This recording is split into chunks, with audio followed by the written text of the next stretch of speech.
एक बार ठाकुर जी किशोरी जी से बोले, हे श्यामाजू आपको आज मैं श्रृंगार करूं? तो किशोरी जी बोली, या से बड़े सुख का है सके हमारे का, आप करो श्रृंगार। अच्छा नेक मुकु समय दो। स्वयं गए हैं वन में जाकर के पुष्प तोड़ करके ला रहे हैं, स्वयं जा रहे हैं कुमकुम तैयार कर रहे हैं, स्वयं जा रहे हैं चंदन घिस के ला रहे हैं, स्वयं जा रहे हैं पोशाक निर्माण करके लाए हैं, श्री जी को धरानी आज श्रृंगार करना है किशोरी जी को। और ये सब देख करके किशोरी जी के हृदय में इतना प्रेम उमड़ रहा है कि श्याम सुंदर स्वयं सेवा के सब प्रकल्प बना रहे हैं।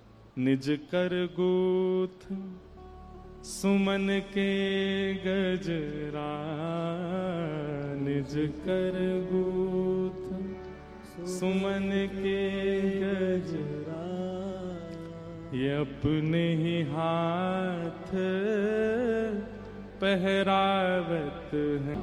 किशोरी जी को श्रृंगार कर रहे हैं ठाकुर जी अपने हाथन से। श्री प्रिया जी के केश गूथ रहे हैं और केश गूथ करके वहां में सुंदर सुंदर पुष्प पधरा रहे हैं, मुखमंडल पर पत्रावली को श्रृंगार कर रहे हैं और सुंदर सुंदर चित्रण की पत्रावली बना करके श्री प्रिया जी को रिझा रहे हैं। बार बार प्रिया जी कह रही है, नेक मुंह को दिखाओ, तो बोले नेक डट जाओ, पहले पूरा श्रृंगार होने दो।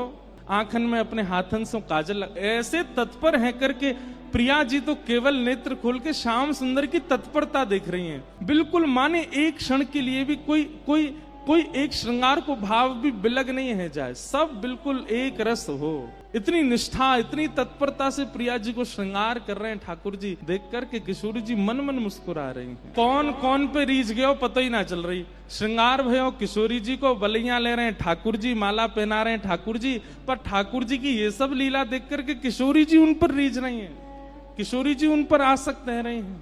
को दिखाओ तो मैं कैसो श्रृंगार धराए हो। ठाकुर जी कह रहे हैं मैं आपको भी नहीं देखने दूंगा, मैं ही देखूंगा बस। तब ठाकुर जी एक विशाल दर्पण लेकर के आए प्रिया जी के आगे और जैसे ही वस्त्र हटायो, अभी तक तो श्याम सुंदर पर रीझ रही ठाकुर किशोरी जी, लेकिन जैसे ही दर्पण में अपनो स्वरूप देखो और अपने स्वरूप में अपने ही आंखन के काजल को देख रही, अपने नेत्र नहीं देख रही है, आंखन में जो काजल लगो है वह काजल में ये सोच रही है श्याम सुंदर ने अपने हाथन से लगायो है। अपने मुखमंडल पर पत्रावली जो चित्रकला बनी है वह चित्र को देख करके सोच रही है श्याम सुंदर ने ऐसे हाथ घुमा करके चित्र बनाए हैं। अपने केशन को देख करके विचार कर रही है ये सुंदर गूथे श्याम सुंदर ने, ये पुष्प तोड़ के श्याम सुंदर लाए।